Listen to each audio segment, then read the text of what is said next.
po. Amen. Makapangyarihang Diyos at di nagbabago. Ikaw ang Diyos na totoo. Ikaw ang buhay at kalakasan. Ikaw ang lahat-lahat sa amin. Wala po kaming may pagmamalaki kundi ikaw lang. Dahil wala po kaming pag-aari. Ikaw lamang ang may-ari ng lahat. At kami mga katiwala mo. Diyos, dalangin namin na sa hapong ito'y kumilos ka ng may kalakasan. Lahat po na nandito iyong pagpalain mo, Lord. Lahat sila ay iyong pagalingin sa pangalan ni Jesus. At nawa po, ang mensaheng ating pagsasalunan, nawa po ito'y tumimo sa aming mga puso at buhay. Sundan mo po ito, na iyong tanda at imalang kapamalaghan, at mangyari po ang iyong kalooban. Diyos, kami pinmalikod mo, mightily, boldly, and powerfully, kasama po ang iyong mga awit, at punuin ng iyong kalwalatian ang lugar na ito. Sa pangalan ni Jesus, sa ngalan ng Ama, at ng Anak, at ng Espiritu Santo, ating purihin ang Panginoon.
Purihin po natin ang Diyos, ibigay yung pinakamalakas, pinakamainam, sabay sigaw. Welcome, Holy Spirit. Sabi niyo, welcome.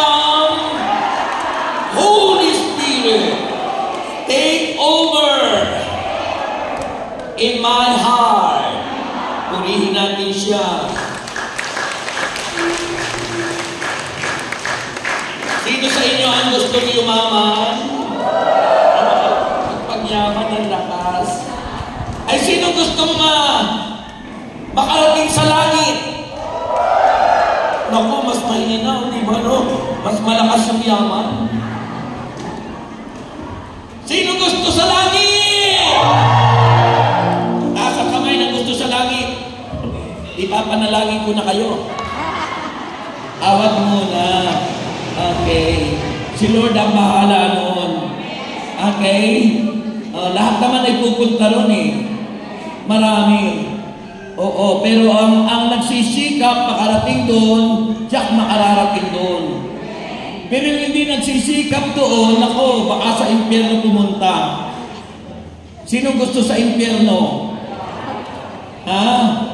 Ayaw. Ay sino gusto yumaman? Ating pag-uusapan po ang pagyaman. Pagyaman sa kalooban ng Diyos. Okay, sabi po rito sa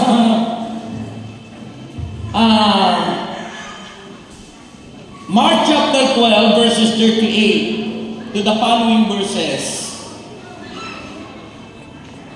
Sa kanyang pagtuturo, sinabi ni Jesus, mag-ingat kayo sa mga tagapagturo ng kautusan na mahilig magpalakad-lakad o yung mga naglalakad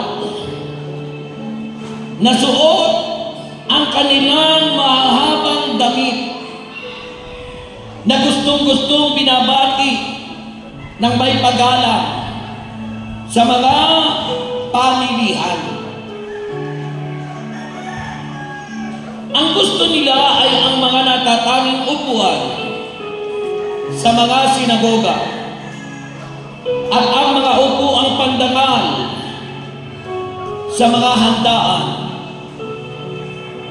Inuubos nila ang kabuhayan ng mga babaeng balo o byuda at ang mahaba nilang dasal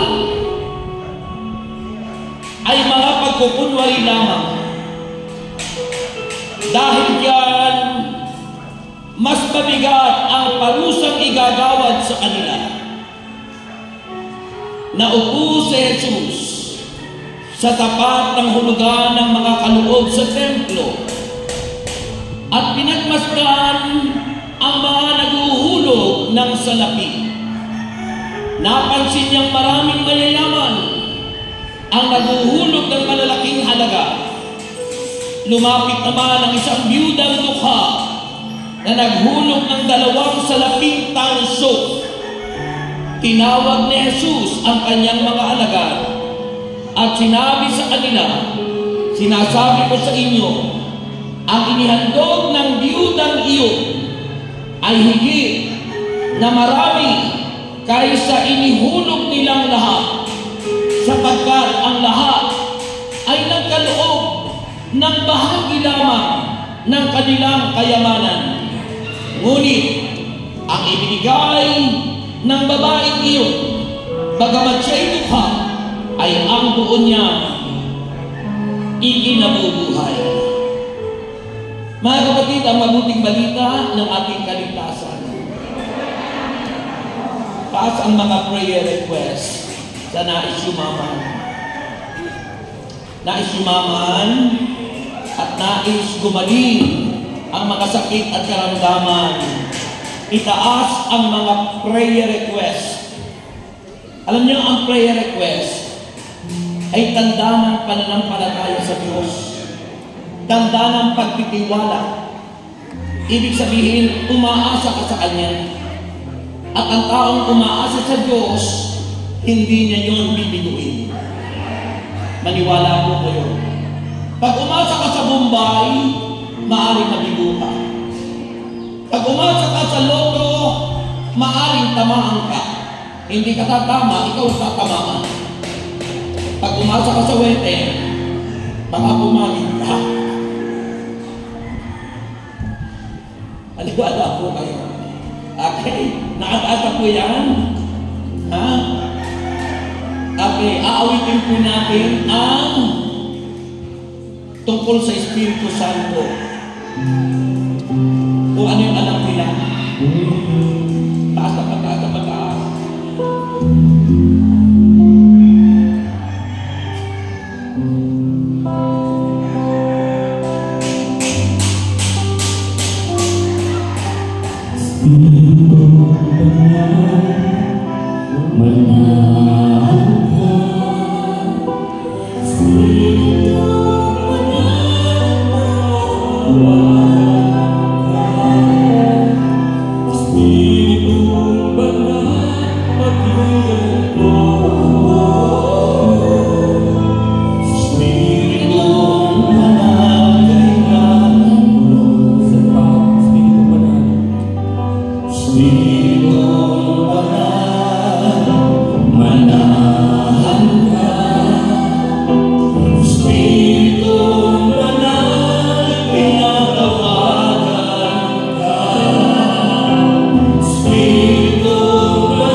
Ginagawa pa lang po namin ang mga prayer request na ito. Alam na alam mo na kung ano ang aming mga kailangan. Alam na alam mo, Panginoon, ang aming mga hinaing. Kung ano po yung aming mga nararamdaman. Kung ano po yung aming mga pangailangan. Kaya naman Diyos, sa iyo po namin ipinagkakatiwala ang mga kahilingan ito. Kaya naman po, ikaw ay Diyos na hindi nagpapabaya. Ikaw ay Diyos na hindi nambibigo. Ikaw ay Diyos na mapagmahal. Kaya dalangin po, Ama, na ang lahat ng kahilingan ito'y tugunin sa pangalan ni Jesus. At mangyari po ang iyong kalooban. Kasama pong dalangin namin ang aming mga alay at mga handog. Na nawa po ito'y tumubo, magbunga, lumago bilang aming mga puhunan upang kami sumagana at may magamit kami sa pagkakawang gawa. Diyos, nagtitiwala po kami na ang lahat ay hindi mabibigo sapagkat kaming lahat ay umaasa ay dahil sa iyo. Panginoon, salamat po. Ito po ang aming sabot dalangin sa pangalan ni Jesus, sa pangalan ng Ama at ng Anak at ng Espiritu Santo. Let us give thanks with a grateful heart of Jesus. Habang kinukolekta ng mga saving collectors.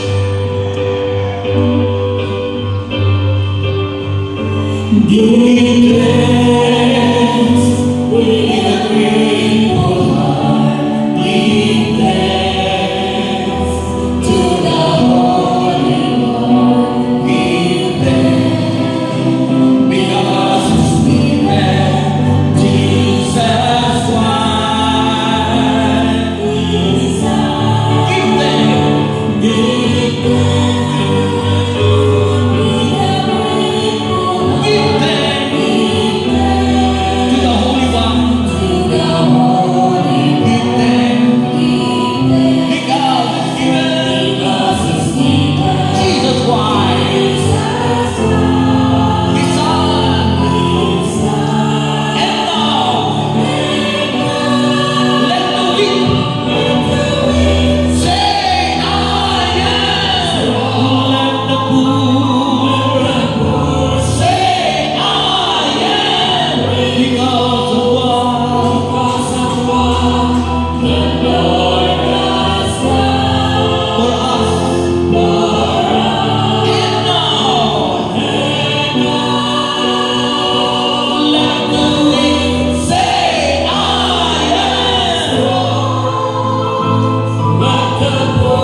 Say, I am.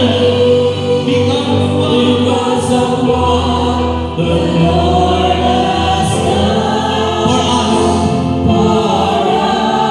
Give thanks. Give thanks. Give thanks. We give thanks. Give thanks. We give thanks. Palakpakan si Lord. Okay, tatang kamay at dahan-dahang maupo. Okay. Pang-ilang anibersaryo nyo? 15. Kaya pala kayo mga mukhang 15 anyos. Batang-bata. Daisy. Mga kapatid. Yan. Kaya ako natutuwa sapagkat actually dapat hindi ako makakapunta, pero sabi ko, Lord, parang gusto kong pumunta. Kasi may schedule sana kami ng meeting ni Kong Michael ngayon, Friday, pero sabi niya may meeting sila sa Big Health yata yun. Kaya, cancel, i-reset. Kaya sabi ko, thank God, makikita ko ang magaganda, mga sexy, mga kultihan. Ayan, kahit nakita ko na kayo ngayon, answered prayer kayong lahat. Amen. Yung mga pumalakpak lang siguro yung nag-anniversary. Yung mga pumalakpak lang siguro yun. Okay, magandang hapon. Naku, walang sumagot. Magandang hapon po. Sa nagkakalpintero, magandang hapon po. At sa inyong lahat dyan, sa paligid, magandang hapon po sa inyong lahat. Ayan. Kahit po kayo nandyan, aabutin po kayo ng grasya ng Diyos. Aabutin kayo ng himala ng Panginoon. Amen. Ang ating pag-uusapan mga kapatid is about generosity. Sabihin nyo, generosity. Ano po ang ibig sabihin ng generosity? Yung taong mapagbigay. Hindi lang ibig sabihin bukas ang palad, mapagbigay. Pag sinabing mapagbigay, not only pertaining to money. Kasi akala natin, pag ang tao mapagbigay, na tumutukoy lang sa pera. Pera, pera, pera. Pero, wala namang pera.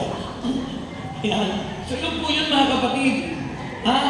Pag sinabing generosity, it is giving of possession. Pag sinabing possession, yung mga tinatangkili, yung mga pinanghahawakan mo. May mga taong hindi generous, kaya minsan mag-asawa, magkakapatid, nag-aaway sa kapirasong lupa. Hindi magkasundo sa lupa na pinag-aawayan. Pero di nyo alam, pag tayo namatay, 7, 5 na sukat ng lupa lang ang iyong kailangan. Aanhin mo ang ikta-iktaryang lupa.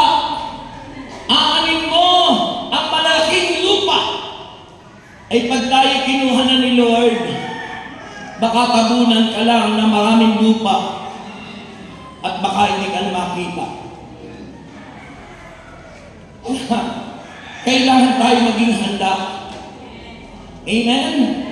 Handa ba kayo? Nakakalungkot yung nangyari sa inyong lugar. Di ba? Yung pong pinagtatrabahuhan ng anak ko na babae, si Ate Ruth, yan siya nagtatrabaho ngayon sa Philippine Star. Yung nagbabalita, paper, yung newspaper, diyan sa Ampel yun, di ba? Yung opisina na nila nandiyan na sa Ampel. Diyan nang kumuha sila yung malaking building dyan na nakalagay Philippine Star at saka yung Philippine ngayon. Yan. So, kumuha sila ng maraming bigas sa ating kooperatiba sa El Shaddai. Ipiniprepare yan ngayon at ang sabi, dadalhin sa Batangas. Sabi ko, thank God naman. Dadalhin mo sa mga napitpuhan. Eh, paano pa kaya yung makapagsasain yung mga natabunan ng lupa? Eh, kung walang naiwan. Ayun. Kaya ipagdasal natin. Kaya huwag kayo manghihinayang doon sa binibigay nyo. Alam niyo yung binigay nyo kanina na hinihiling ng simbahan?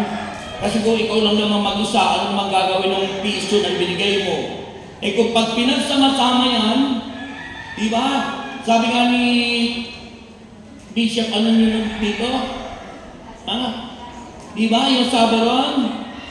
Kahit maliit, basta't malimit, papuntang langit. Pundok Batangan. Kaya mahalaga po yun, yung being generous. And generous it means giving of possession. Ito yung pagkakaloob, hindi lang ng pera.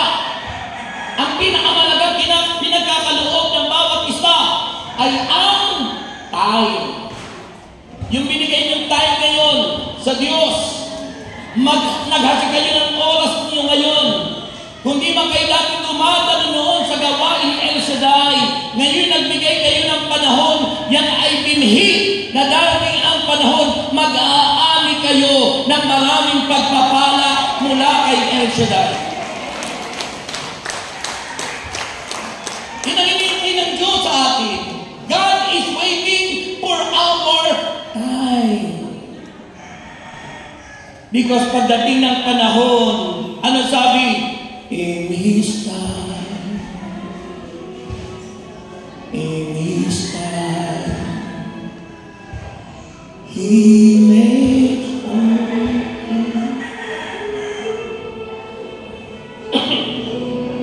Ininom sana ako ng tubig kasi binigay sa akin napakalamig. Kaya hindi ko mainom-inom. Malamig ng tubig kasi ang Biblia. Hinunod yung nasa Biblia. Yung sabi kasi, kaya ikaw ay nagbigay ng malamig na tubig. Yan, pakibuksan nyo lang po. Kahit tikman nyo na, para bumait kayo.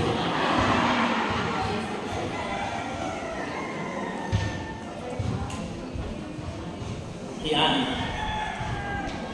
Okay. So yun po ang napakalaga.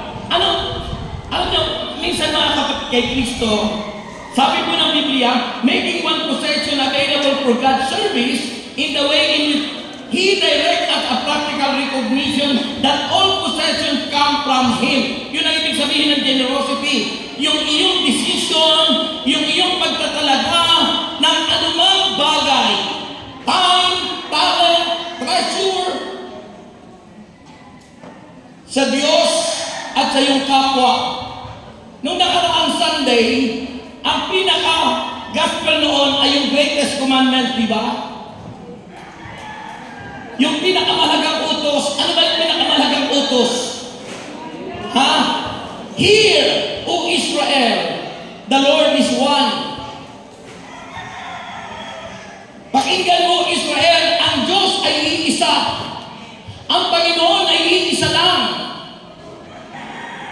Yun ang unang utos na sinabi doon, that you shall love your neighbor, or that you shall love your God with all your heart, with all your soul, with all your mind, and with all your strength. Ibig sabihin, walang ibang Diyos na iibigin ang tao. Tanging si Yahweh El Shaddai lamang ang dapat ibigin natin.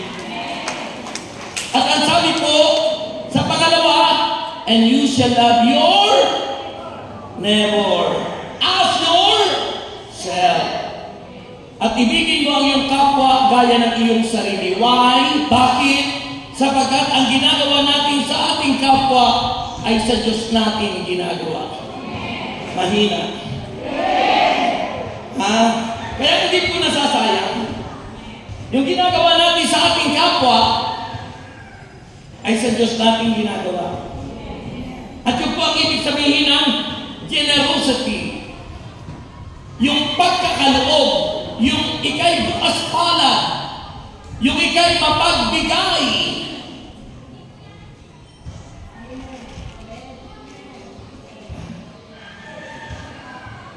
Yung ika'y mapagbigay.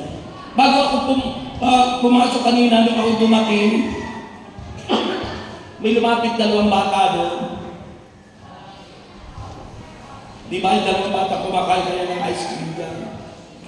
Kasi may binigyan ko lang konting Tapos mamaya-maya, may nakabot naman sa akin. Ibig sabihin, binalik ni Lord. Mas marami pa. Siksik, liglig at umaapaw. Yan ang pagiging generous. Hindi nangihinayang.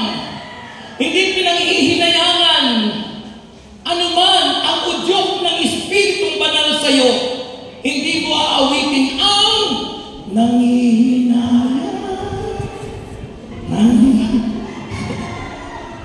Yun daw ang mga tinsong ng mga tikom ang mga palad. Pinanghihinayangan.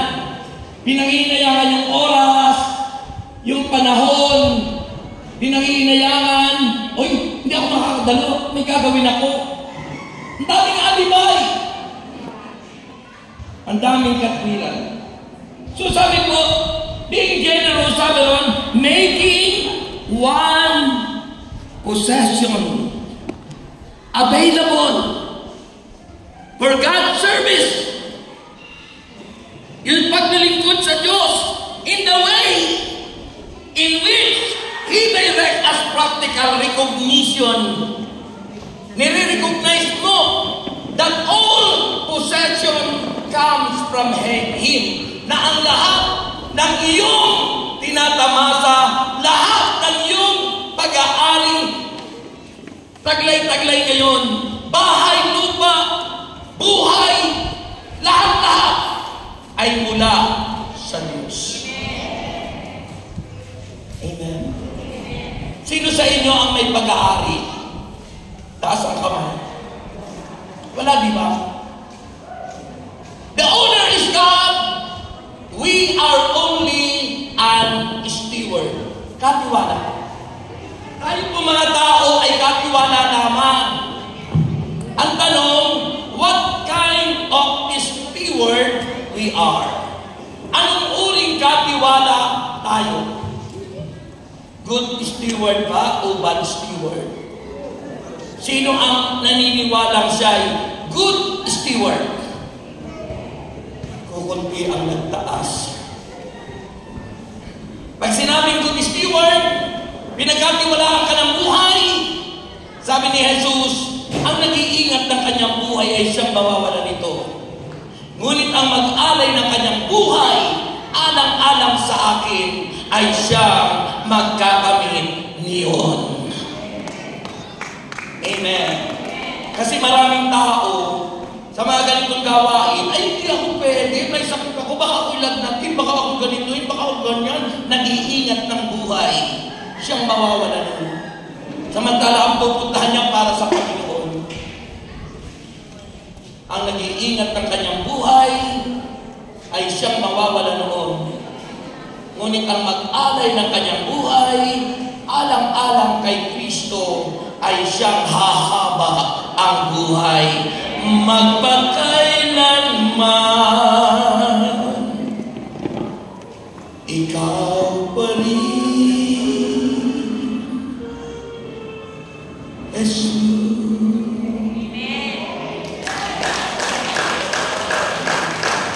Alam niyo, gusto ko kasi yung pag ako nagtutok kayong nalalapitan ko kayo.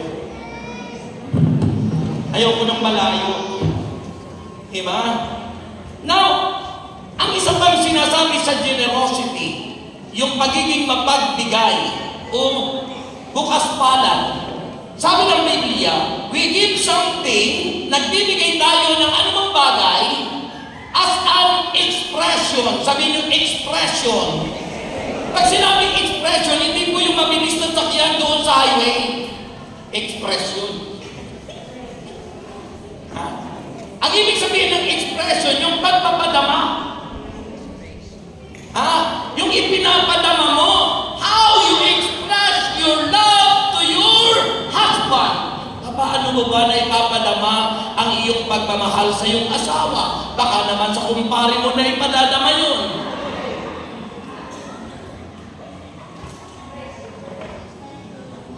Baka wala ka ng time sa iyong pamilya. Baka wala kang time sa iyong asawa. Instead, you express your love for God. Instead, you express your love for your loved ones.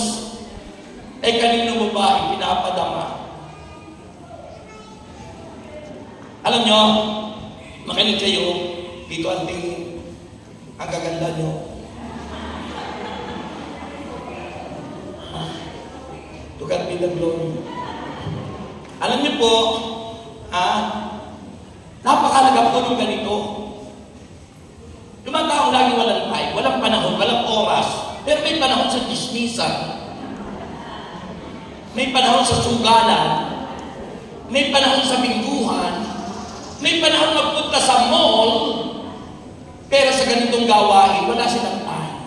Sabi ni St. Paul, doon sa 1 Corinto 2, sabi niya doon, ang mga taong hindi nagtataglay ng Espiritu ng Diyos para sa kanila ay kahangalan nito. Pinagtatawanan ka. Lalo na kung ang asawa mo hindi mo kaisa, pinagtatawanan ka. Mga tao di ang yan nagtataglay ng Espiritu ng Diyos para sa kanila ay kahangalan niya. Ngunit ang mga tao nagtataglay ng Espiritu Santo, kagaya nyo, dapat kayo natutulog ngayong oras na ito. Pero dahil kayo nandito, buhay na buhay, nagpupuri kay Yahweh ang Shaddai. Saan pa magyayari sa amin ito? Tanghalin dapat. Tapos ganito, ba't di mo nalalaman? Unti-unting pinagagaling ka na ni Lord. Kaya nga, healing message. Ang tawag dito, healing message sa iyong pakikinig. Once you listen to the Word of God, once you listen to the message of God, it means you have faith. May pananampalataya ka. At kung may pananampalataya ang tao, yun ang batayan ng iyong pagaling. Because faith is an evidence of things hoped for. Yung inaasahan mo, pananampalatayang ebidensya ng mga bagay na di mo nakikita na ngayon inaangkin mo na magaganap at nangyayari na sa buhay mo.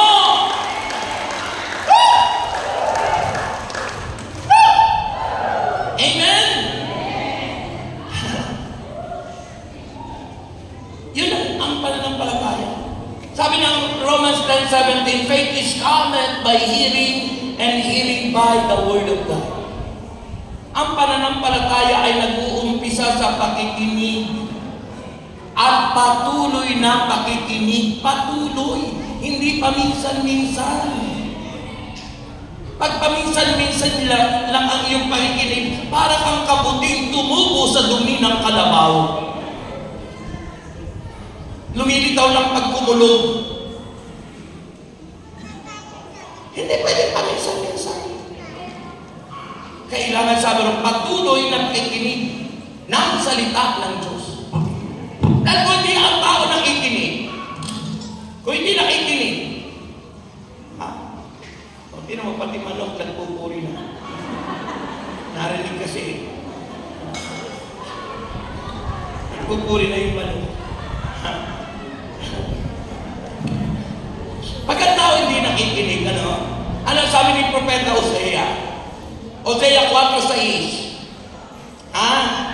Hosea chapter 4 verse 6. Sabi ng Biblia, ang aking bayan ay napapahama dahil sa kanilang kamangmangan.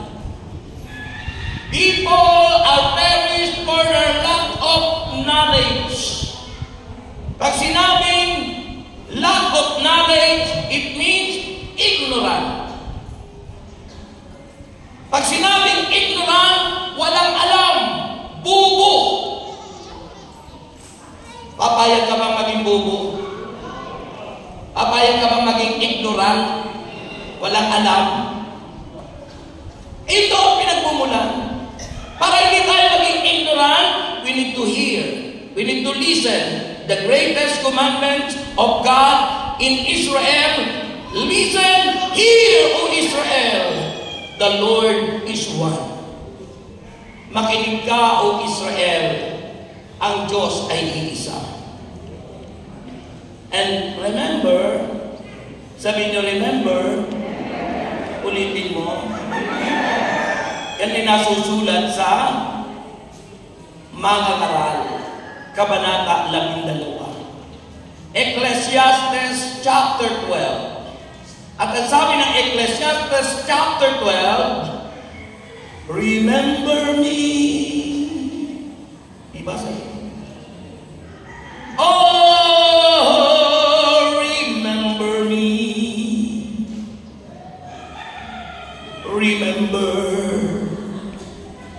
for the rest of your life. Naintindihan niyo yun? Naintindihan niyo po? Naintindihan niyo po? Ay, hindi ko rin po naintindihan kasi English kasi eh. So, para maintindihan po natin, Tagalogin natin. Okay? Dahil hindi natin naintindihan English eh. Ako nag-i-English kasi America yung pinitin ko eh. America, Rex America in the Philippines. Kaya ini-English ko minsan. Para nang nasabi yung America, ini-English talaga. Ha? Diba? Ayun. So, ang sabi sa Tagalog, alalahanin mo ako. Alalahanin niyo ako. Alalahanin niyo darating. Babalik na siya. Alalahanin niyo. Sabi sa aklat ng Langaral, alalahanin natin ng Diyos sa panahon na tayo po ay bata pa. Alalahanin niyo ang Diyos sa panahon na ikaw ay nakakalakad pa. Alalahanin mo niya ako sa panahon na maliwanag pa ang iyong mata. Alalahanin niyo niya ako sa panahon na ika'y may oras at may hilig pang sumiping sa iyong minamahal. Aba, lumilipas pa na yun. Kaya pala maraming may mga edad na sabi rin ay, tanda-tanda natin yun. Lumilipas pala yun. Sabi sa aklat ng Langaral, alalahanin daw natin ang Diyos sa panahon na kayang-kaya pa natin sumiping sa ating minamahal. Eh kung hindi mo naalala ang Diyos, dumating na matandang-matanda ka na, wala ka nang magawa, wala kang pang-alam tungkol kay Kristo, mamamatay ka na lang, hindi ka pa marunong mag-sign of the cross. Mamamatay ka na lang, hindi ka marunong magdasal. Mamamatay ka na lamang, tikumpaling ang palad mo. Mamamatay ka na lang, naghihingalo ka na. Ang sabi mo sa mga anak, mga anak, nahirapan ako huminga. Sinong bantay sa tindahan? Baka may bibili.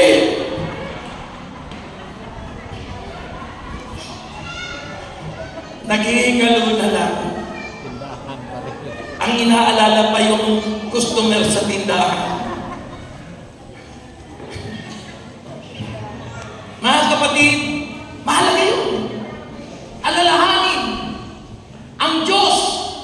Listen, hear, O Israel. The Lord is one.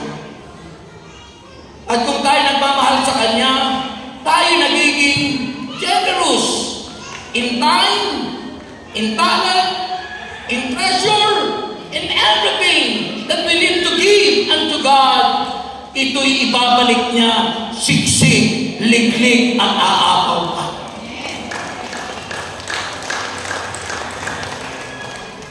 Yung mga pumalakpak po yan ay tiyak gagaling agad. Alam niyo po lahat ng sinasabi ko nasusulat. 1 Corinto 6:19. Ano ang sabi doon? Ang inyong katawan hindi talagang sa inyo. Ang inyong katawan na niya ay binili ng banal na dugo ni Kristo. Kaya niya gamitin ninyo ang inyong katawan upang maparangalan ang Diyos. Pinagkakait niyo pang ibigay ang the best na palakpak sa Diyos. Ang inyong katawan gamitin na ninyo upang maparangalan ang Diyos.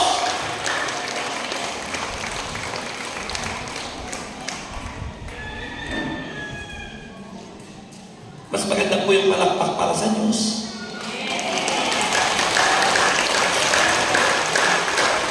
Yung mga taong nangangako sa inyong pagdating ng araw, malapit ng eleksyon, maraming pangakong mapapako.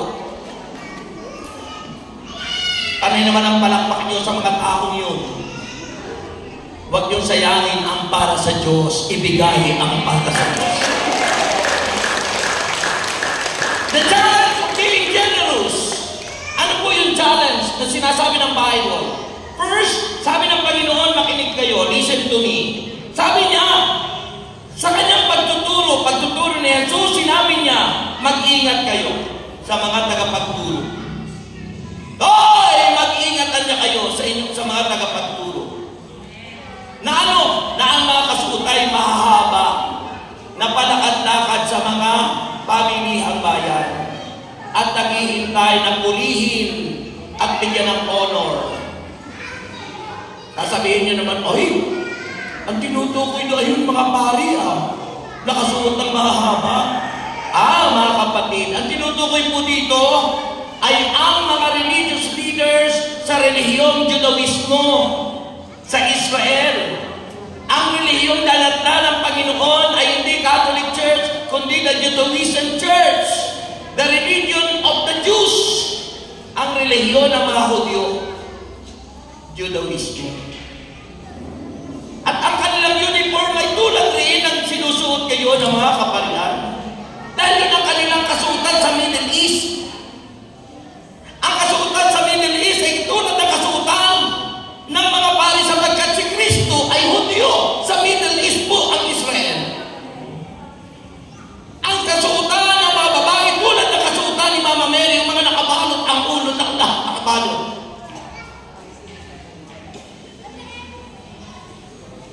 At yun yung sinasabi ng Panginoon. Kasi yung gustong-gusto ng mga religious leaders, the scandal policies, anong sinasabi ng Panginoon? Ang mga Escriba at mga Pariseo, mga mapag-imbabaw. Pag ang tao sa panahon ngayon mapag-imbabaw, is Pharisaical spirit yun. The scribe, spirito ng mga Pariseo. Kaya sabi ng banal na kasulatan, taglay natin ang kababaang loob ni Kristo, Philippians chapter 2. Pagkatapos sabi ng Panginoon, itong mga scribe and Pharisees na ito, the first point in our healing message is Christ's warning against the pride of the scribe. Pag sinabing pride, yung kayabangan, kataasan. Pag sinabing pride, kayabangan, pagmamataas. Pag ang tao ay mapagmataas, ang pangit magsalita. Sapagkat ang nagpaparumi sa tao ay kung ano ang lumalabas sa kanilang bibig. Marcos 7:21. Dahil kung anong bukang bibig ay siya niyang laman ng kanilang dibdib. Kaya mga taga-El Shaddai, ang bukang bibig ay laman ng dibdib. Dahil ang laman ng dibdib ng bawat isa sa atin, si Kristo. Kaya ang bukang bibig, kahit may bagyo, natabunan na ng lupa, praise the Lord! Hallelujah!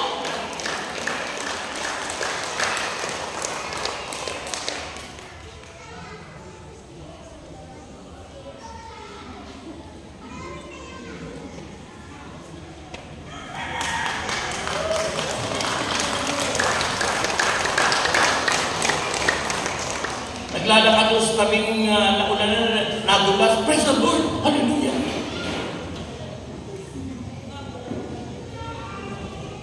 Iniwan na ng asawa. Praise the Lord! Hallelujah! Nahuling magkaakba yung kumari at yung asawa na, praise the Lord! Hallelujah!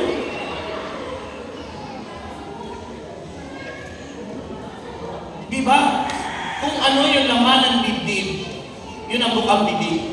Kung ang laman ng dibdib natin ay ang demonyo, naku, lagi kang nagmumura.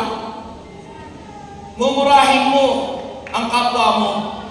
Dahil kung ano ang laman ng dibdib natin, yun ang lalabas sa puso at bibig natin. Kaya sabi ng mga iba, bakit ganyan yung mga anak niyan? Ang bait-bait naman yung mga kulang na yan. Bakit ang ganyan ang mga anak niyan? Kasi pag sa bahay naman pala, ang galing ng pangungusap pag nasa fellowship, sa simbahan, praise the Lord, Lord, praise the Lord, hallelujah. Pero pagdating naman doon sa bahay nila, praise the Lord. Wala nang luya. Pinagmumura na yung anak. Pinagmumura pati si Mr. minumura niya. Kaya nagkakahiwalay.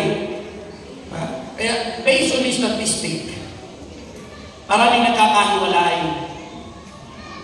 Nagkahiwalay yung mag-asawa, naapektuhan ng mga anak, at gusto niyang i-force ang divorce. Bakit? Nag-umpisang magkahiwalay. Bakit? Hindi generous. Walang time lagi sa kanyang kabiyak. Walang time. Busy ako.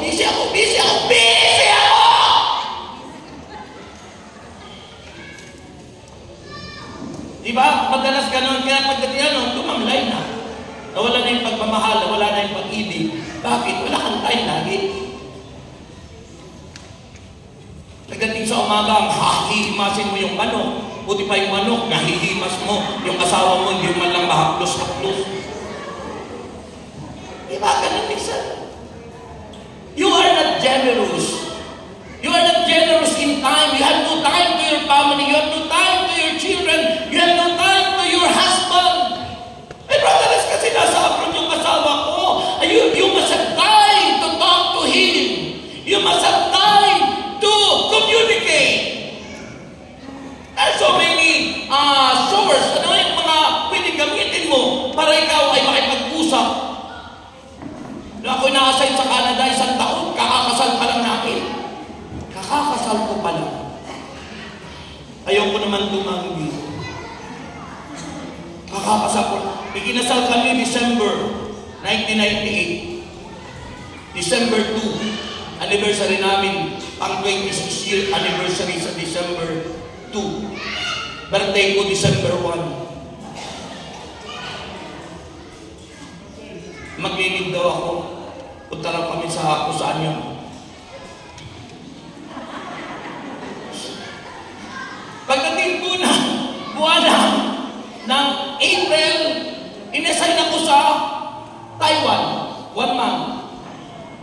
Kakakasal lang namin December, January, February, March, April, nasign ako sa Taiwan.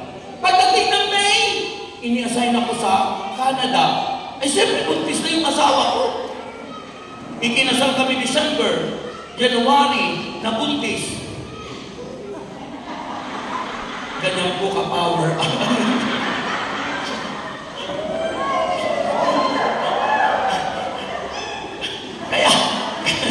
Kaya po, pagdating ng December, alam mo, 1 taon, mahigit ako sa Taiwan. Sa Canada.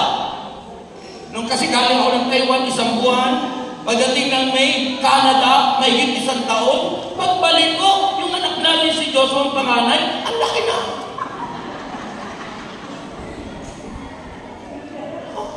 Ang laki na. Kaya lumaki ng gano'n kasi ang daming may pinapadalang gatas bigay ng mga kapatid natin kasi sila generous. Very generous sila. Kapag may nalamang panganak na tawag silang baby shower. At yung baby shower na yun, ay mga gatas, ano-anong mga nato, ay pahitamin lahat. Kaya lumaki yung anak namin. Kasi pinapadala ko yung kung ano ang mga binigay nila. Because they were generous. Mga kapatid. Isipin mo, ayaw ko tumanggi sa misyon. Being giver of time, you are generous. Kaya pag yung laging absent sa prayer meeting, laging absent, hindi yung generous sa time. Pero yung laging nandyan, di man naiintindihan yung sinasabi ng preacher, pero nandyan. nakikipalakpak na rin kahit sumigaw yung preacher, pumapalakpak ng malakas. Kasi yung mga prayer partner, idiin mo lang yung salita, Amen! Ang lakas na ng palakpak nila, palakpakan na sila. O ba't walang pumapalakpak?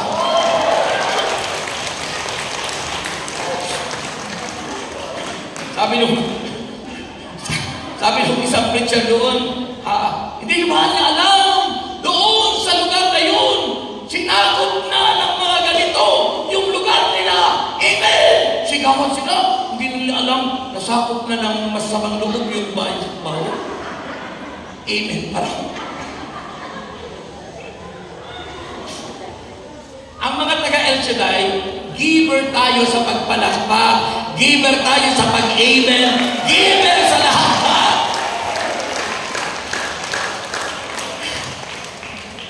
Pero sabi ng Biblia, makinig kayo, no? Mag-ingat daw tayo sa mga nakasuot ng mahaba. Kasi sila mapag-imbabaw. Papalayo ng Panginoon. Sabi ron, mag-ingat kayo sa mga tagapagturo ng kautusan na mahilig magpalakad-lakad. O yung mahilig magpalakad-lakad. May naglalakad ba? Mag-ingat daw. Mahilig magpalakad-lakad. That is warning, babala. Sabi niyo babala. Asawa ni. Babalo daw. So yung verse, binibigyan doon tayo ng warning, babala. Na, kasi hindi lahat ng tumatawag sa Panginoon ng Panginoon ay papasok sa langit. Ang mga scribe and Pharisees, they seek recognition. Gusto nilang magkaloob, gusto nilang magbigay, pero kailangan may kapalit. Ano ang kapalit recognition? Ay, ang husay, ay, ang galing, ay, ang puti ng buhok, ay, ang ganda, ay, yung mga recognition. They also waiting for honor. Yung sila'y purihin, yung sila'y parangalan. Hindi ugali ng taga-El Shaddai. Ang ugali ng mga taga-El Shaddai, madali ang pagdarasal para sa kanila. Amen? Sabi ng Bible, makinig kayo, the scribe and Pharisees na nagtuturo ng gano'n, he called such leader a hypocrite. Sabi niyo, hypocrite. Anong ibig sabihin ng hypocrite? Mapag-imbabaw.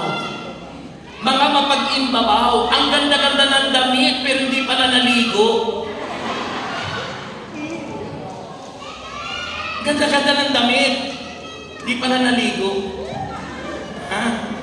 Diba sabi naman ng yung sa awitin, mayroong bang tuwidang isip na nagbihis at naglinis, ngunit ang isinuot ay dati namang, diba?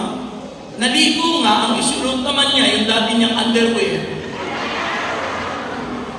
Kaya sabi, naligo ka nga, yung dati mo ring damit ang suot mo.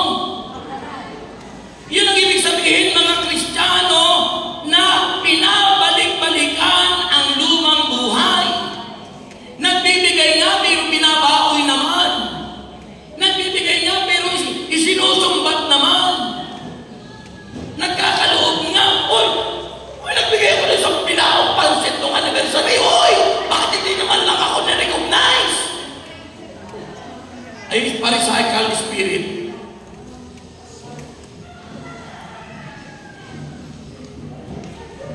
Sabi mo, mayroon bang tuwid ang isip na naglinis at nagbihis, ngunit ang isinuot niya ay dati ring damit. Ang anak ba niyang mamahalin kung kailangan mong isalin, ang paglalagyan mo ba ay kapayang luma rin? Ang ibig sabihin po nun, yung anak na tinutukoy ay ang Espiritu Santo. It's symbolizing the Holy Spirit in the Eucharist that is wine. It's symbolizing the Eucharist. It's symbolizing the Spirit of God. Nang ibig sabihin nun, yung Espiritu Santo ba kung tatanggapin natin, yung puso nating lalagyan ay bulok pa rin. Nandiyan pa rin ang sama ng loob, galit po, tinanakitampo at inggit, at sama ng loob. At tapos ilalagay mo yung Holy Spirit doon, di mag-awa yun doon. Ba't yan ang tingin mo sa akin, sister? So yung po yun.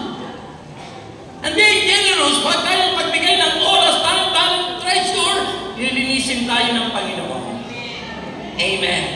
Secondly, the pride of the rich. Ang kayabangan ng mayayaman, sabi tuloy ng Panginoon, ang hirap makapasok ng mga yayaman sa kaharian ng langit. Bakit mahirap? Kasi hindi marunong mag-share. Ilan ang mayaman sa Batangas? Pero ano ang itinulong sa inyo sa mga napiktuhan?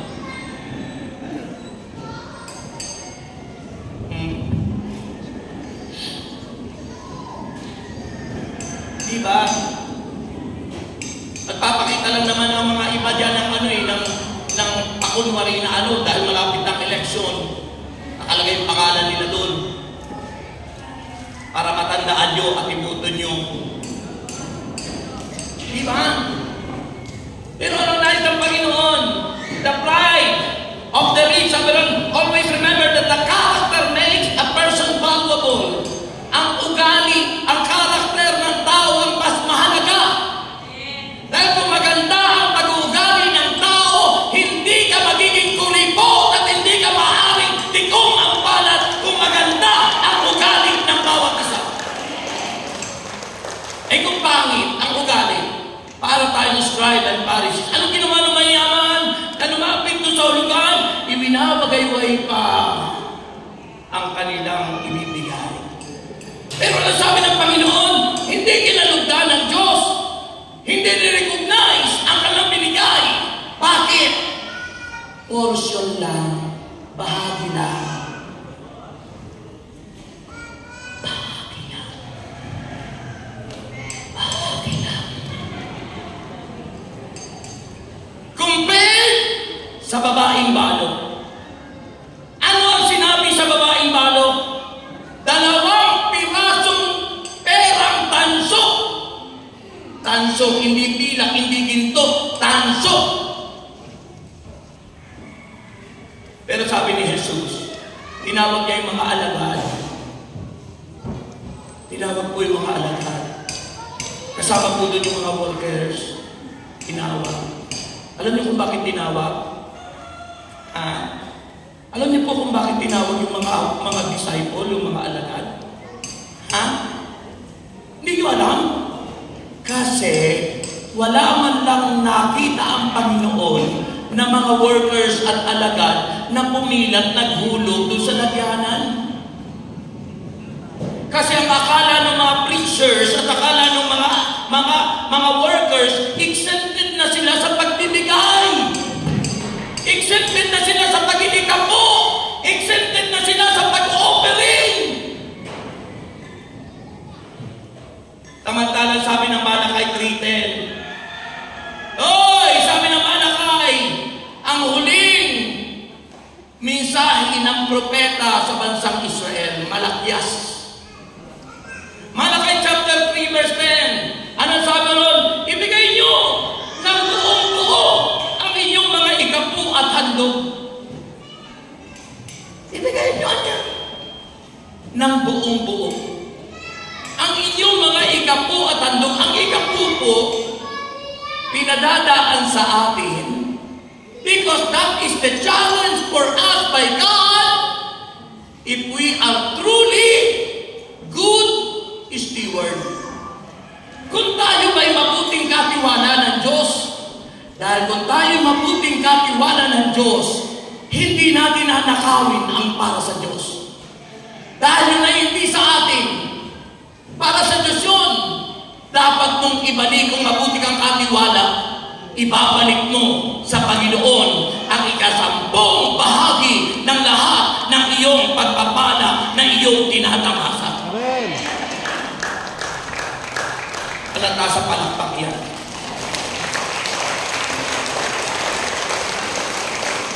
At ito naman ang pangako ng Diyos. Malakay chapter 3 verse 10 to 11. Makinig kayo. Pag daw ginawa natin yung pinalik sa Panginoon, pag tayo po'y nagbalik ng ika-10 bahagi, tithes ang tawag doon, ika-po, hindi pa po tayo nagkaloob ng galing sa atin.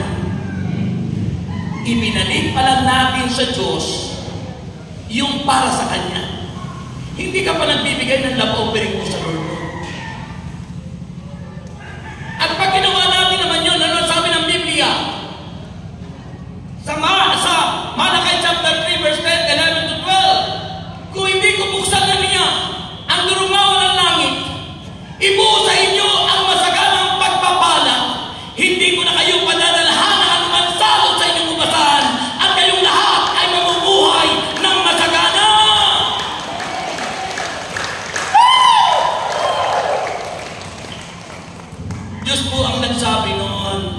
Hindi po preacher, binasa lang natin.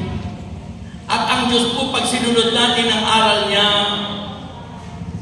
siya pagpapalain ka. Ako po, makinig kayo, ako po ay 69 years old na. 69. Sa December 1. Yung po ang birthday ko, December 1, 1955. Kaya po ako ay 69 years old, pa 70 na. Pero, good health, walang sakit. I've never been hospitalized.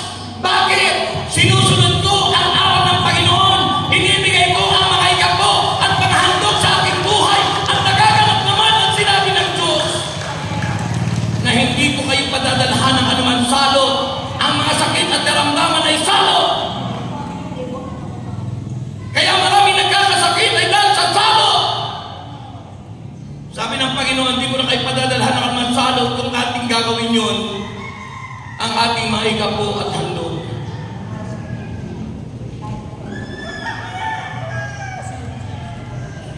Ang hina. Ang hina.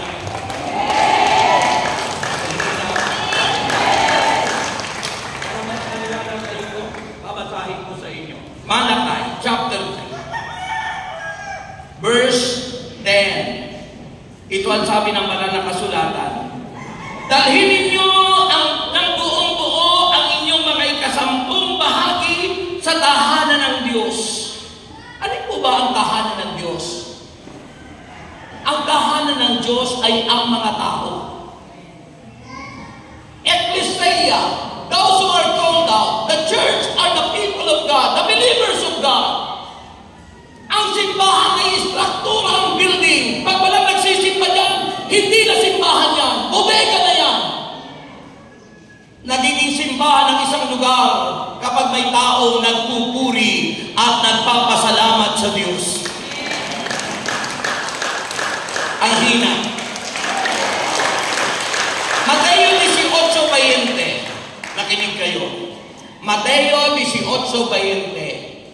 If there are 2 or 3 gathered in my name, kapag anya mayroong 2 o 3 tao nagkakatipon sa aking pangalan, tulad ngayon, mahigit 3 tayo, marami kayo.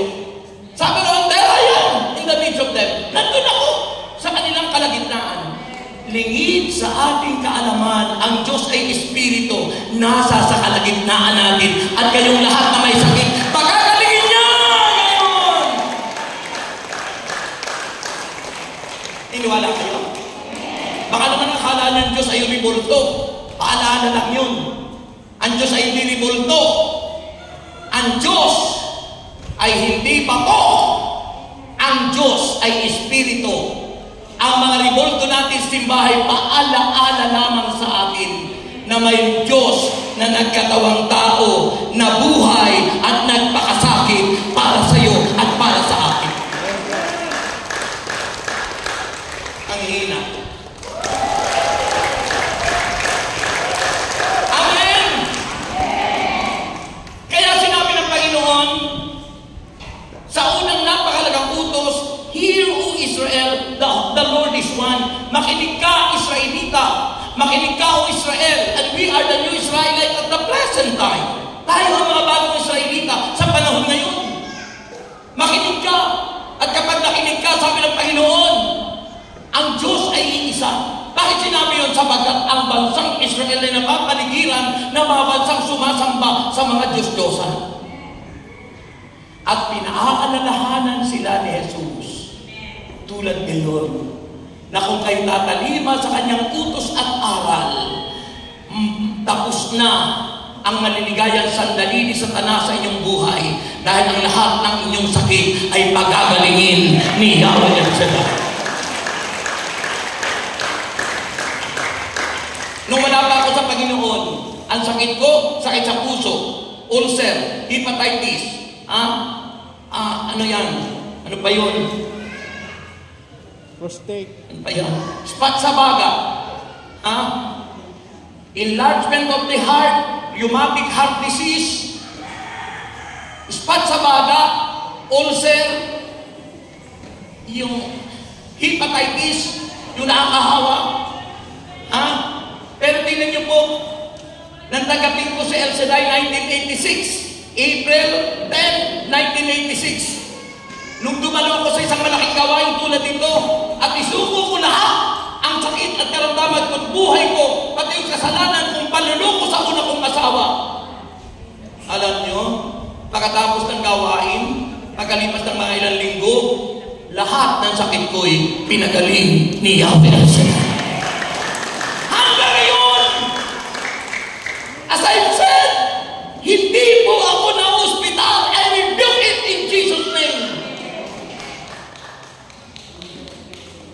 Kapag may karamdaman ako nararamdaman, pinapatong ko agad ang aking kamay sa anumang bahagi sapagkat yan ang sabi ng banal na aklat. Mark chapter 16, from verse 15 to the following verses. Silang lahat na sumampalataya at nabautismuhan ay maliligtas. Ngunit ang hindi sumampalataya ay parurusahan. At ang mga sumasampalataya niya ay magtataglay na ganitong tanda ng kapangyarihan. Sa pangalan ko magpapalaya sila ng mga demonyo, magsasalita ng ibang wika, dumampot man sila ng ahas, hindi sila mamamatay, at uminuman sila ng lason, hindi sila maano, at ang mapatungan niya ng kanilang mga kamay, ang mga may sakit ay gagaling! Gagaling! Gagaling! Gagaling! Pinangahawakan ko yun. Because that authority is power to those who believe in the Lord. Sa lahat ng sasampalataya sa Kanya. Sa lahat ng mananalig sa Kanya. Eh kanya lang, hindi lahat ng nananalig at sumasampalataya puspos ng Espiritu Santo. Mitiin niyo po na kayo mapuspos ng Espiritu. May tatlong klase ng tao sa banal na kasulatan. Unbelievers, yung mga walang pananampalataya talaga, walang Diyos. Ang tawag sa panahon ngayon, atheist. Atheist. Walang Diyos sila. Ang kanilang paniniwala ang Diyos ay katang-isip. Iniisip lang ng tao, may Diyos. Yun ang kanilang paniniwala. Pangalawa, may mga tao na naniniwala na may Diyos, pero hindi naman nagtitiwala sa Diyos. Yan yung mga nagsasabing Kristiyano siya, pero ang kanilang gawain sa araw-araw ay makamundo at masamang gawain. They were not filled with the Holy Spirit. But sinabi ni St. Paul, the third kind of believers are those people who are filled with the Holy Spirit. Mga taong pinuspos ng Espiritu Santo na handang ialay ang buhay sa Diyos, na handang ialay ang lahat-lahat para sa Panginoon. They become generous. Amen? And finally, take two. Take two. Hindi naka-ready. Okay? Take two. Take two. Ready na kayo? Okay, take two. May mga taong makasanlibutan. Ngunit ang sabi ng Panginoon, ang gusto niyang tao ay ang mga taong puspos ng Espiritu Santo na handang ialay ang buhay para sa Diyos. And finally,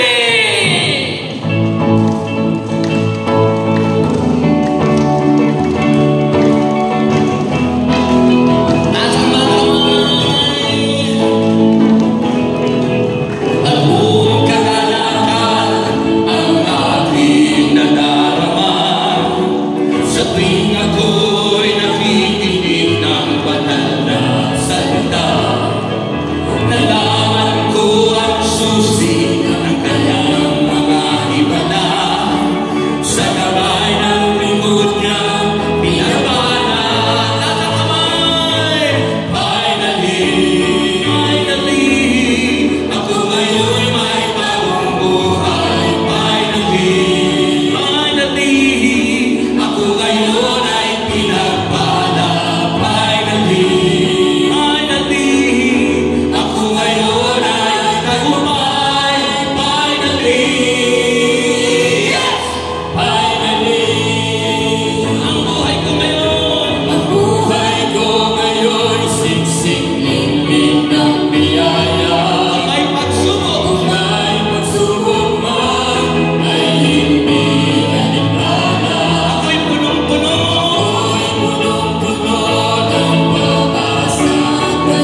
Answered prayer lahat kayo.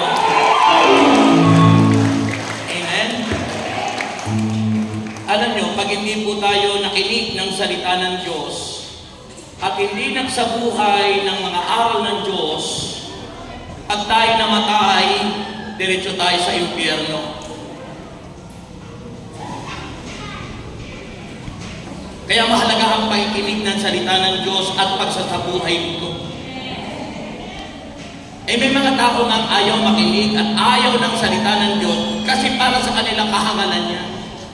Sayang lang ang oras at panahon ko dyan. Sayang lang ang gagawin kong oras dyan. Hindi nila nalalaman pagdating ng panahon, sabihin nyo. Ulitin nyo. O diba yung sinasabi? Pagdating ng panahon. In due time, tandaan nyo po, pagdating ng panahon, in due time, doon nyo makikita, sasabihin nyo, ay totoo pala, nahihirapan na ako dito sa impyerno. Diba? Naalala nyo yung mayaman at si Lazaro? Pareha silang namatay kasi yung mayaman inaapi si Lazaro. Kasama sa bahay nila yun. Si Lazaro nahuhulog yung pagkain doon sa mumo ng mayaman. Inaagawan pa ng aso. May sakit na si Lazaro. O isipin mo, may sakit na.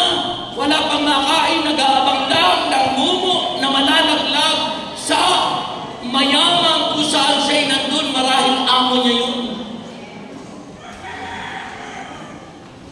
Ay namatay silang parehas.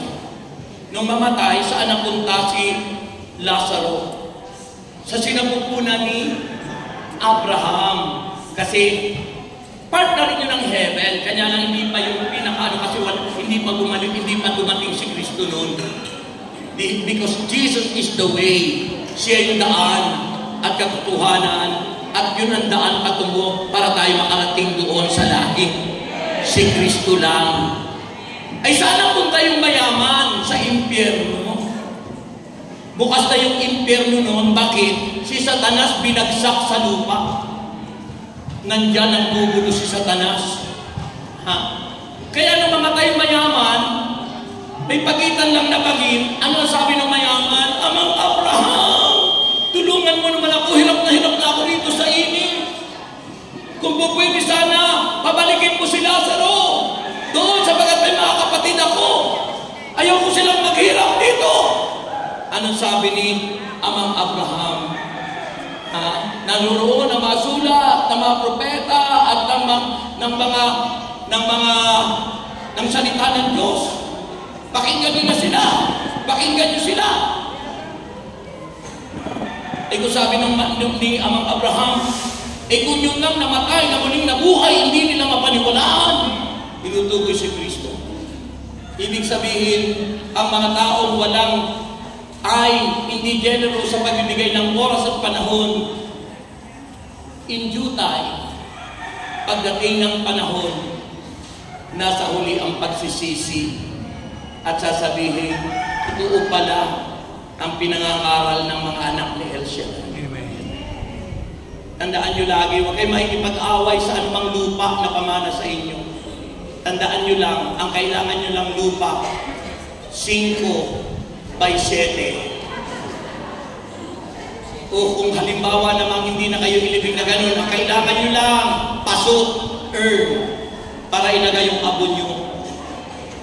Walang madadala tayo at the end of the day, at the end of your life. Kaya mas mahalaga ang aral ng Panginoon. Sabi ng Diyos, heaven and earth will pass away, but my word will never pass away. Maglalaho niya ang langit at lupa, ngunit ang mga salita ko hindi magkakabula. Ibig sabihin, mahalaga ang salita ng Diyos. Kaya kung may time kayo, mga kaibigan, mga kapatid, lalo na mga nakapaligid dito, bigyan nyo na ng time ang makinig ng salita ng Diyos. Amen. And finally, the challenge for the poor. Ano ang challenge sa babaeng balo? Ibinigay ang tanso. Alam mo ang binigay ng babaeng balo?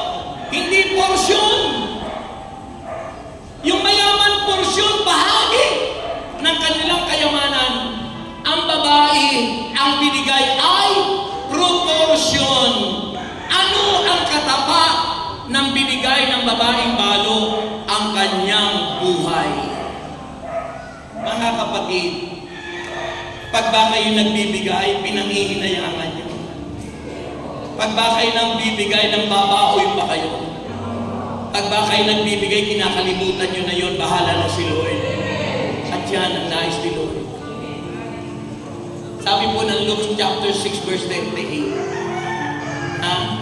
lahat ng ating binibigay, ibinabalik ng Diyos sa iba't ibang paraan.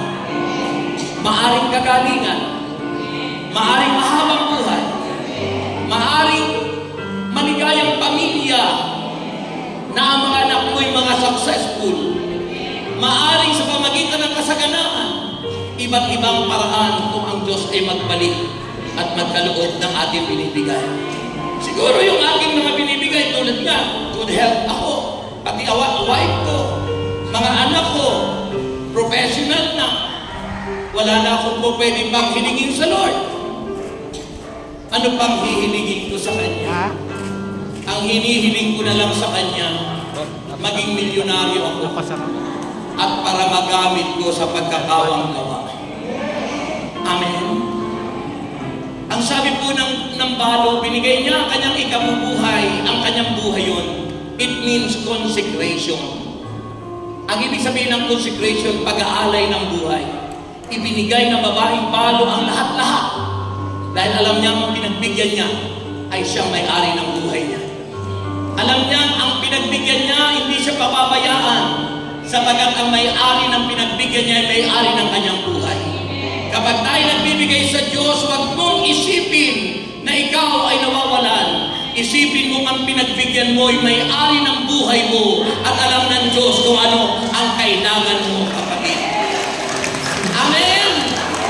Kaya naman mula noon hanggang ngayon, hindi na napag-usapan ang balong yun. Bakit? Pinasagana ng Diyos ang kanyang buhay. Ngayon, are you ready to consecrate your life to God?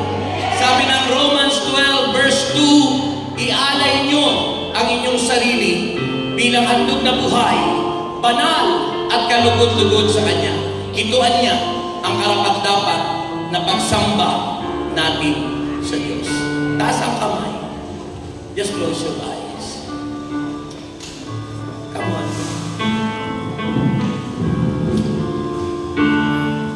Yes, come on. Open your heart. You saved me. Amen. And brought me to life. Yes, thank you, Lord. You loved me and brought back my side. Isubo niyo ang buhay niyo sa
Just raise up your hand.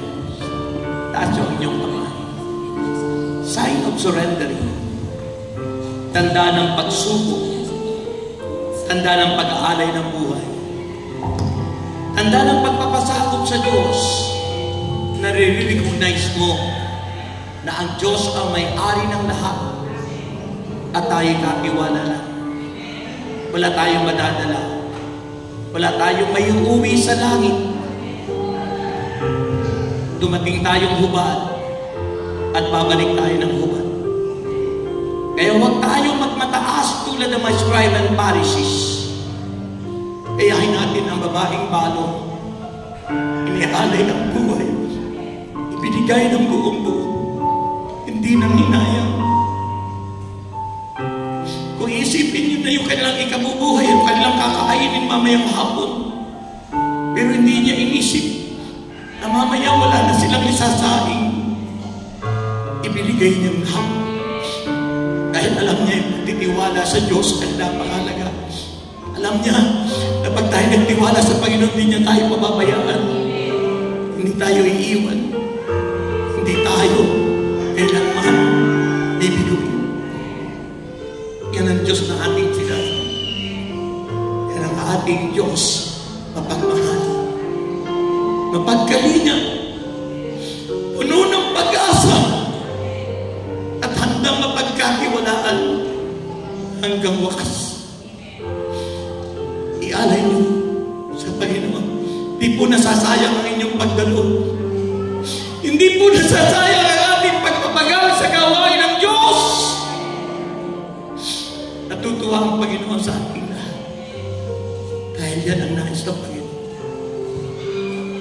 Nais niyang ipadama natin ang ating pagsama. Nais natin ipadama ang pagmamahal. Yan si Lord. Yan ang Panginoon. This offering I give, I offer you myself, my Lord, receive this offering of mine. You taught me how to live. You showed me how to live.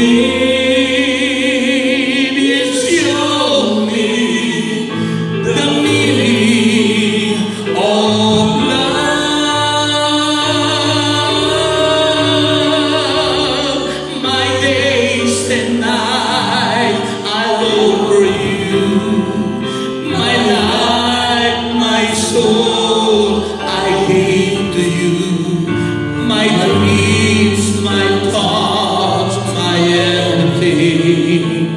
In joy and praise, I sing your name. This offering I give.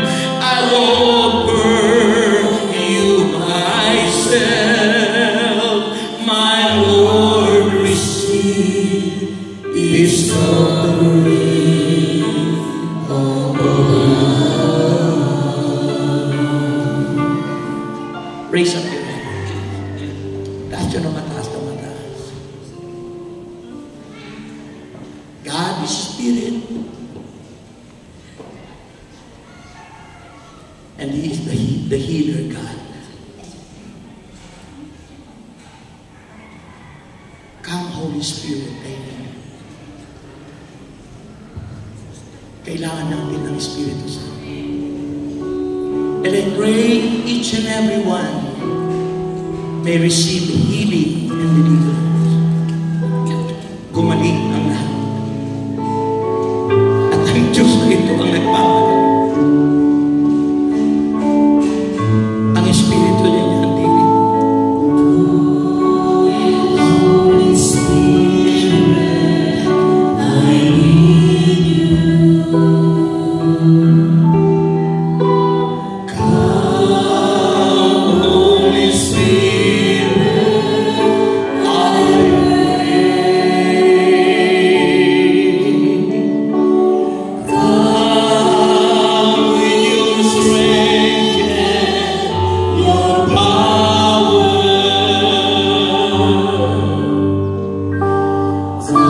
Come in your own special way. Come like a spring in the desert. Come to the winner of souls. Lord, let your sweet healing power touch me and make me whole. Let's sing the song softly. O Diyos na makapangyarihan, Ikaw ang Diyos na nangako sa amin that you are the God who heals. Ikaw ang Diyos na nagpapagaling. At dalangin ko, Panginoon, na sa hapong ito, silang lahat na nagbigay ng oras, panahon, nagbigay, Panginoon, ng kanilang mga sarili. Dalangin ko sila'y amutin ng iyong mapagpalang kamay. Dalangin ko po silang lahat na may karamdaman ay pagalingin sa pangalan ni Jesus. At dumaloy ang himala at pagpapala, biyaya, kasaganaan sa kanilang mga tahanan at pamilya. At nagtitiwala po kami sa iyong katapatan at sa iyong kamanalan, that you are the God who heals, that you are the God that healeth thee, that you are the God who is more than enough, na kayang-kaya mo gawin ang lahat para sa amin. Kaya tinaangkin ko, Panginoon, sa pangalan ni Jesus, na dumaloy, maghari, at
siyang nagpapagaling. Patuloy siyang may ginagawa sa buhay natin. Yes. Now, lay your hands upon your head. Patong niyo ang kamay ni Jesus na nakapatong dyan. Believe. Kung paano sinabi ni Jesus, bawat mapatungan ng mga kamay, ang may sakit ay gumagaling. Ang may sakit ay lumalaya. Sa pangalan ni Jesus, inaangking ko, Panginoon, na ang mga masamang espiritong yan ay umaalis na sa kanilang katawan. Claim, claim, be healed, receive, receive, be healed, be healed, receive,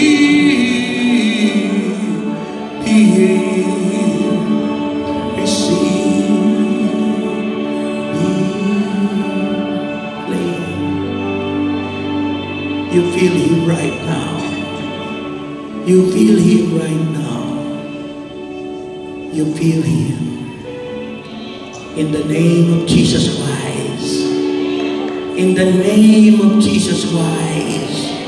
By the power of the Holy Spirit. Take it right now. Take it. Take the healer.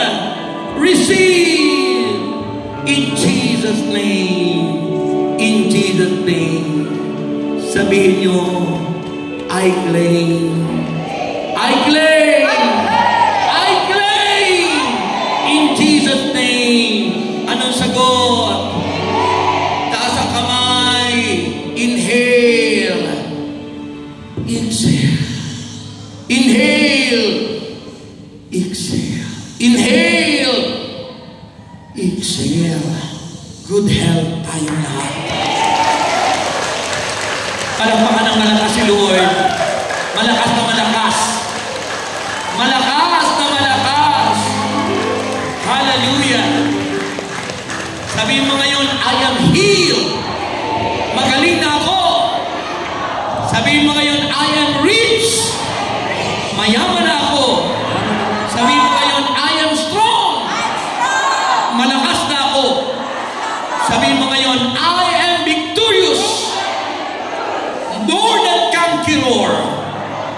No one can defeat me because Jesus Christ is in me. Palakpakan si Lord. Magaling na po kayong lahat. Tandaan nyo, sabi ng Biblia at lagi madalas sinasabi ng pulong lingkod, ang buhay at kamatay sa dulo ng dila ninyo nakasalalay. Ibig sabihin, ingatan nyo ang inyong bibig, ang inyong labi. Huwag nyo nang babanggitin na may sakit kayo. Laging sabi ko, I am good health. Wala akong sakit. I am good health. Okay. Pag lagi binabanggit nyo may sakit kayo, magkakasakit talaga kayo. Maaga pa pala o, alas 2:40 na pala. Salamat naman sa Diyos. 2:40. Ha? Kung nga o, 2:40. Okay. Taas ang kamay nyo and let us give thanks with a grateful heart of Jesus. Lahat ng inyong daladalahan, mga panyong at langis, Biblia, wallet, bag, passport, papeles, at ihahagis ko mamaya ang inyong bonus.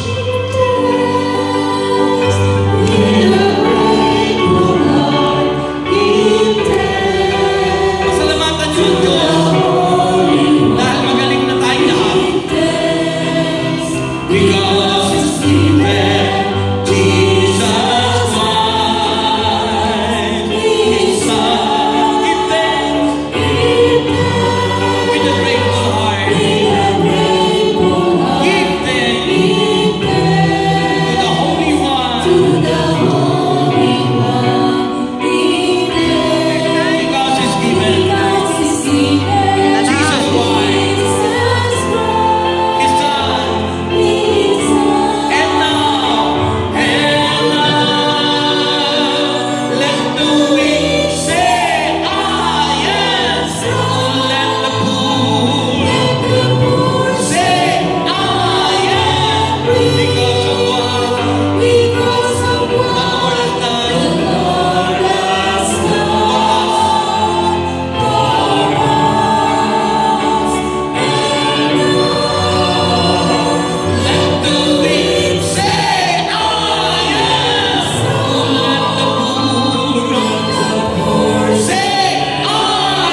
Ama naming Diyos, basbasahan ang mga bagay na ito, panyo, asin, langis, Biblia, wallet, bag, passport, papeles. Inaakit ko, Panginoon, na magkakaroon sila ng mga visa sa bansang nais nilang pinupuntahan.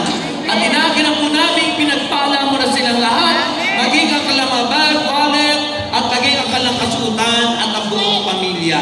Ito po'y aming sabot na langin sa pangalan ni Jesus. Anong sagot? Ayan, babae na, baba na yung mga bagay na yan. Iahagis ko na yung bonus nyo. Iahagis ko na po yung bonus nyo. Okay, handa na kayo tumanggap ng bonus? Ang sasabihin nyo ngayon, sasabihin nyo ngayon 3 beses, buhay ko'y para sa'yo. Okay? Inialay ng babaeng balo yung kanyang buhay. Okay? Ang ibig sabihin ng babaeng balo, walang ibang inaasahan tayo kundi siya lang, ang Diyos lang. Amen? Diyos lang ang aasahan natin. Kaya iwanan nyo na yung mga inaalagaan yung numero. Wala na yun. Pati yung mga loto, 5-6, wala na yun. Patabigyan mo ng oral, grabe yan. 5-7 na.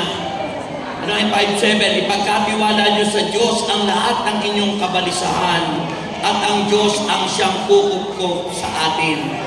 Yan ang sinasabi sa unang sulat ni San Pedro. 1 Peter 5:7. Okay? Ready na kayo? May the Lord God bless us all now and forever in the name of the Father. November 20, ating General Assembly. December 11, Christmas celebration. The more ticket you buy, the more chances of winning. Kung manalo man kayo ng marami, sa inyo lahat yun. Okay? Amen. Ako bumili na ng isang booklet, dadagdagan ko pa ang ilan, baka ako'y manalo eh. December 11. Anong December 11? Christmas celebration natin. Okay?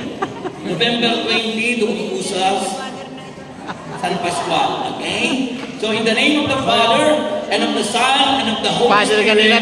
Amen. Ito lang po ng bonus nyo. Anong sisigaw nyo? Buhay ko ay para sa'yo. Okay? Ito na